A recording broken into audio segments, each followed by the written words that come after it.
Alright, it is 9:56, and I'll be honest, I'm pretty pissed off, and it seems like it wasn't just me, but it's been happening to everybody, and not just on E-Trade, but Thinkorswim, even Fidelity. The level 2 is just fucking broken right now, and I think I learned a great lesson. I did not lose very much, considering how much size that I trade, and considering the fact that I was pretty much trading blind, now taking everything into consideration. But it was the same issue yesterday, although it didn't seem that off, but now it's definitely a problem, and I hope it's not a problem in the future. And if I can find another broker in the meantime that I can pay for level 2 data that is not broken, I will do that. But it's very hard to trade blind. And what I mean by trading blind is by not seeing the level 2 price action. I did have two trades, and immediately when I got into ILUS for a potential morning panic bounce play, I realized that the level 2 is off, and it still might be off. You can see 1271 at the bid and 1325 at the ask, and you will see prints that are not going through at any of these two levels mentioned. And you might think, oh, well, it's hitting, something in between. That's what I thought, and that's what kind of throws you off, is that you think the level 2 might be accurate, maybe, 12.8 here and 13.19 here, and you see a print go through at 13, and you think, okay, it was right in the middle, but you can just see, it's not accurate. It's totally off, especially in the morning. I don't know if maybe it'll catch up later today, but, when I got into ILUS, I bought 4,000 shares at 13.16 at 9:33. As you can see, this one did not work out, and I was in right here, 13.16. It did look like it was trying to uptrend. It did get to 13.3, it seems like, but essentially I followed my rule. At the time, it didn't hit 13 flat, but that was my goal. If it were to downtrend and then go to 13 and prints start going through at 13 and it looks like it might break, which is kind of like blind trading because you don't know if it's going to break, and maybe there's I don't know, a 10 million share bidder at 13. That's when I cut the trade, and I did cut it the next minute, 9:34. I barely lost anything, 13.16 to 13, and that was a good trade for what it was. And the problem is that I didn't try it when it downtrended here, because you just don't know. Like, maybe it's right here and you're thinking, okay, it could turn around, but what if there's like a 10 million share seller at the ask and you're buying into a wall and you have no idea? So that's part of trading blind, and it's not really good. It did turn around here, but it was kind of ugly the way it got there, but it still got past VWAP, which is nice. I was not able to profit from that, but I think if the level 2 wasn't broken, I would have traded it a lot better. I never had interest in CYBO because it looks ugly. KG can downtrend all the way to one sub penny level. I don't care. It was only up one day, so because it wasn't up like 3 nice green days in a row, I'm not going to consider this one for any you know, bounce setups, because those can just downtrend the entire day. HMBL, I had some interest in it, especially here, but again, I'm not going to trade blind anymore. And if tomorrow happens the same thing, if the same thing happens tomorrow and the level 2 is off, I'm just not going to trade, because I'm not going to try to trade blind, because that's ridiculous. Even if, the chart is accurate, you never know if there's a big seller at level 2 that can really, help you get an idea of what the setup can do. And with that in mind, this one pains me because it did finally bounce, and it was really nice, especially compared to the other ones, including ILUS. I did try TGGI for a morning panic bounce play, and I was in 20,000 shares at 944 right here, and I was in at 181 right here. Now it did break 18 and it did downtrend, but I thought, okay, maybe it briefly broke 18 again. I would have cut it at 18 if I freaking had a level 2 and I saw that 18 was gonna break and not hold, because there were prints going through at 18, but it could have played off of that level. Again, I was in at 944. It did touch 18. So I thought, okay, it's printing back at 18. Maybe it's going to hold 18 and then turn around. But because I'm not able to see, I was not able to cut it at 18 when, in theory, I would see that 18 is going to get taken out and it's going to go to the 17. So that's the dangerous part. It did break under 18. It did get to the 17.8 level, but it did come back to the 18 and it started the uptrend. But I don't know if there's a 3 million share seller at 18.3 just sitting there, soaking up a lot of size and it's not going to uptrend because, there's a big seller at 18.3 and another at 18.6. And you just can't see because, again, the level 2 is totally freaking off. So I did decide to play things more cautiously, and eventually it did downtrend. It did make a move towards the upside, but again, maybe there was a person soaking up a lot of size. There was a lot of prints going through at 18. It looks like it was going to break 18, and I thought, all right, this is not looking nice. At 9:47, I placed a sell order, and I got out at 17.8. Right here, 17.8 was when I got filled. So essentially, I was in right here, 18.1, and I got out 17.8. If I had level 2, I would have traded it nicely, or at least I wouldn't have at least have been blind trading this thing.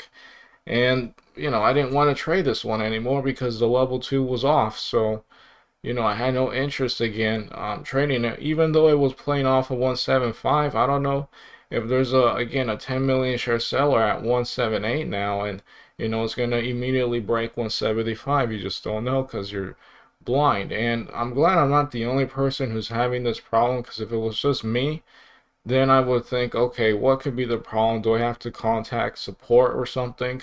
But this is clearly an issue with more than one person, and it's not just on E-Trade, it's with Fidelity and Thinkorswim. So, unless I see the level 2 wake up and it seems like it's, corrected, I'm not going to trade it right now. And if tomorrow again has the same issue, I'm not going to trade. I did lose more money on this one.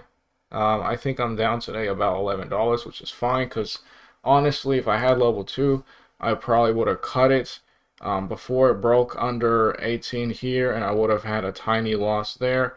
And I could have tried again here, especially if the level 2 showed that it was in favor, and I could have really profited from that. And as for ILUS, maybe I wouldn't even have taken this trade if I saw a big seller at the ask, but at least I did cut it right here, just sticking to my rules, and I did save myself from this downtrend. But maybe I would have participated in the uptrend here, although it was a bit choppy, if there was, a level 2 supporting it, and if I was able to read the level 2. So that's the case with that, and I might have considered HMBL as well, although that one isn't as nice as these other two.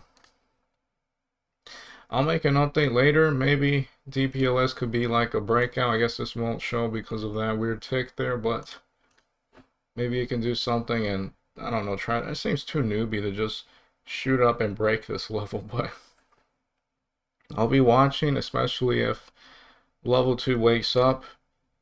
I'm not going to make that mistake again and try trading blind. I'm just not going to trade. It's better to just not trade, because, you never know what could be happening in the level 2. It could look in theory like a good setup on the chart, but you don't know if somebody is just soaking up a lot of size and they're not going to get taken out and it's going to downtrend and break a level. That's all I have for right now. I'll make an update later.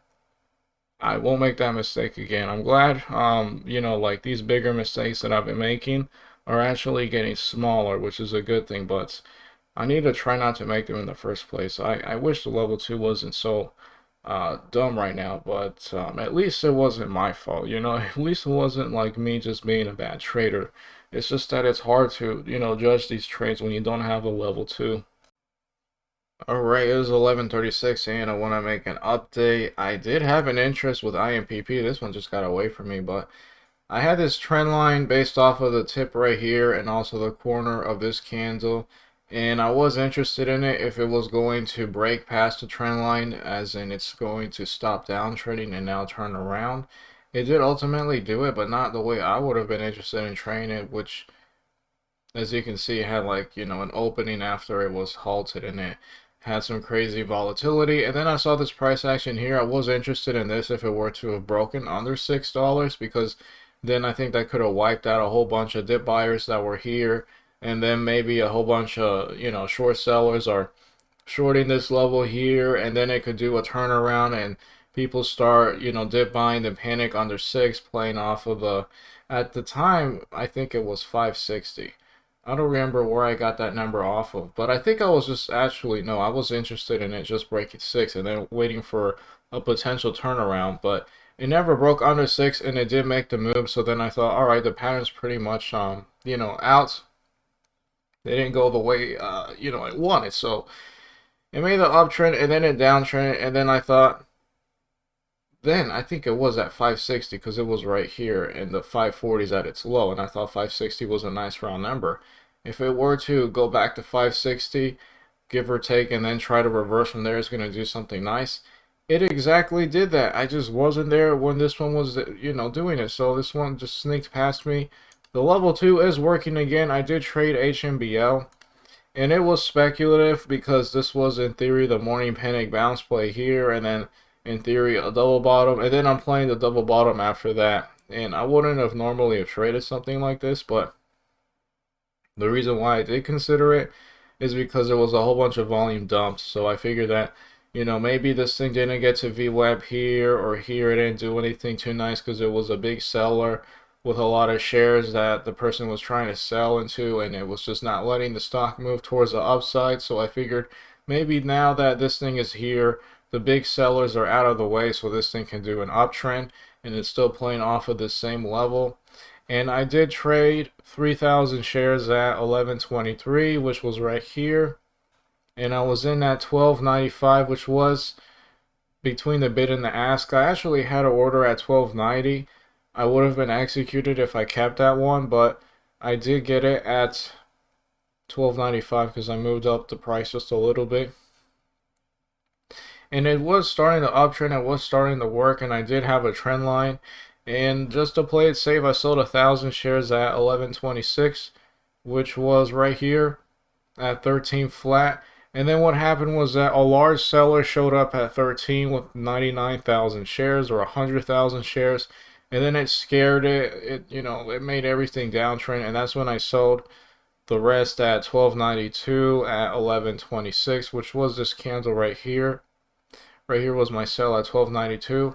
And that was a small difference from my entry at 12.95. And I sold 1,000 shares at 13.05. So I ended up being just barely profitable, right? But it was just a break-even trade. Ultimately, just 39 cents.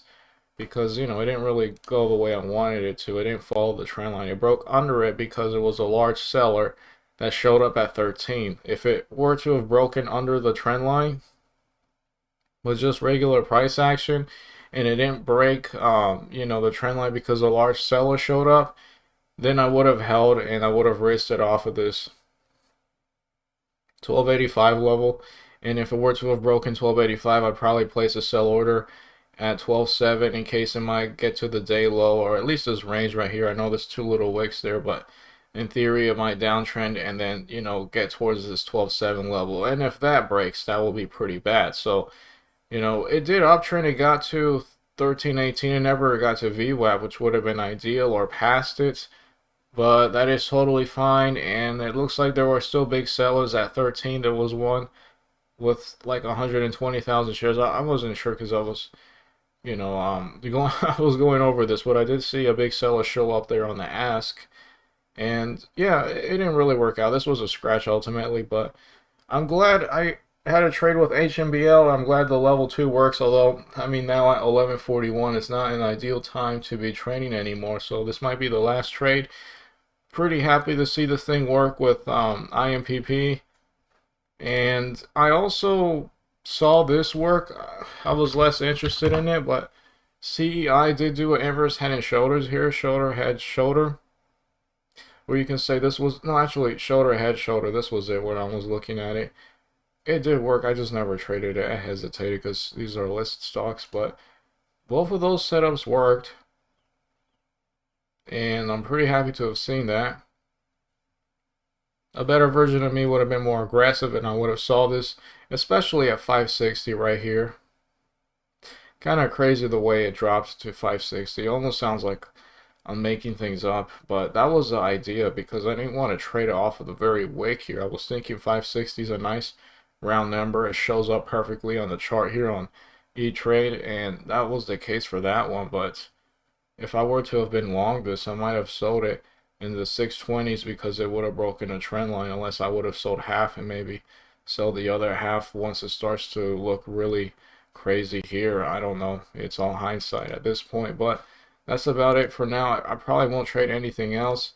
Yeah, it's gonna be crappy because I'm gonna have like an $11 day loss, but I was trading blind, and in the future, I'm just going to avoid that. In theory, again, if the data was working, I would have traded TGGI a lot better. I would have tried again here. I'm not gonna go over it all over again, but that would have been the case with that. Okay, it is 11:04 p.m. and I am down today $13.62.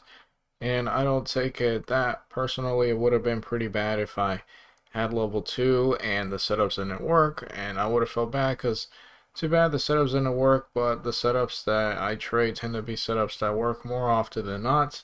And I do like the fact that I did try to trade with larger size, even though it didn't work in my favor today. Most days it would have worked out, so that's how I have to look at it. I can't, take things personally for that reason. Tomorrow, if I'm there ready to trade, God willing, if there are problems with level 2, I will not consider trading. It's just something that sure I could get away with and, make out like a bandit and profit, but it's probably just not worth trying to trade things with, without the proper data, without the right materials, without the right tools, without the right weapons. So that was the case. And one thing to know, HMBL, I was interested in it. I think it was this one right here. Let me see. Just to show and go over what it did later. Yeah, 1126 was right about here. It did get to VWAP. It didn't do anything more. Maybe if it had a better daily chart, it would have worked out nicely. But ILUS pretty much did what I wanted, except when I traded HMBL, ILUS was right here already at VWAP, and it already had the dip. It already had the big volume, so I was too late for that one, and the data was not working earlier on. But this one did exactly what I would have liked with HMBL. It didn't just, make this move and get above VWAP, but it held VWAP and then it continued, and, it made an even crazier move towards the 14 level, which would have been nice. That's really about it. I don't want to drag this on and make it too long, but yeah, I just have to do the same thing I did today tomorrow. Just that if there is no data, I shouldn't trade. And that's about it for today. Other than that, it was pretty good, and we'll see if we can do something better tomorrow. I hope all of you guys who are watching this can learn from this and not make the mistake yourself, not to consider trading if you don't have the proper tools.